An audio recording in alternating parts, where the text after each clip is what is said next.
C'est mon expérience, en fait, au sein des entreprises d'économie sociale, à la fois comme employée, mais aussi comme bénévole, qui m'a poussée à vouloir devenir professeur-chercheur à l'École des sciences de la gestion de l'UQAM. Ces entreprises-là, en fait, c'est généralement soit des coopératives, des organismes à but non lucratif. Elles ont à la fois une mission sociale, mais aussi une nécessaire rentabilité économique. Mais aussi une propriété collective, une gouvernance démocratique. On pense souvent à la fameuse règle du « un membre, un vote ».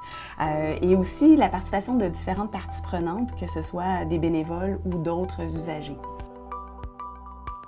Tout ça, ça suscite en fait des paradoxes, des tensions paradoxales. Bien sûr, on pense automatiquement à la tension entre justement cette mission sociale puis la nécessaire rentabilité économique, mais on peut aussi se demander dans un contexte de gouvernance démocratique comment est-ce qu'on fait pour nourrir la démocratie dans des organisations qui opèrent sur un marché qui parfois leur demande de prendre des décisions, de faire des adaptations rapides, alors que consulter, participer, ça peut prendre du temps.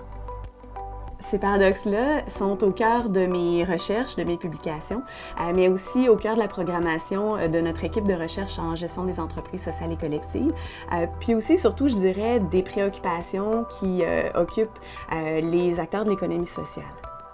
Ça m'a, par exemple, amenée à travailler avec une entreprise d'insertion qui s'appelle Le Boulot Vert, qui travaille avec des jeunes, qui favorise l'intégration des jeunes à la fois au marché du travail, mais parfois même à la société, à travers la production de meubles à utilité sociale.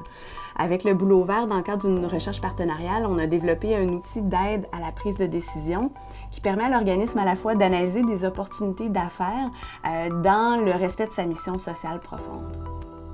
Une autre préoccupation vraiment très concrète des entreprises d'économie sociale actuellement, c'est l'enjeu de la relève. Et dans le cadre de mes recherches financées par le CRSH, je m'intéresse en fait à comprendre comment est-ce qu'on peut attirer, mais aussi intégrer, former, retenir des gestionnaires qui sont à la fois très forts d'un point de vue professionnel pour gérer ces entreprises-là complexes, mais aussi qui ont dans le fond une passion, un engagement fort envers la mission des organisations.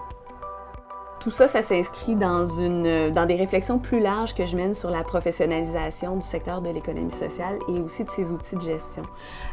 Souvent, on a tendance à importer des outils de gestion d'entreprises capitalistes qui ne sont pas nécessairement arrimés, je dirais, à la réalité des organisations de l'économie sociale.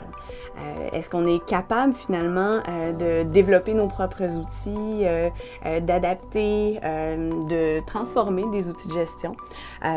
Par mes travaux, en fait, ce que j'espère ultimement, c'est d'outiller les entreprises d'économie sociale pour réussir justement à capter toute leur complexité, leurs paradoxes, mais aussi leur contribution à la société.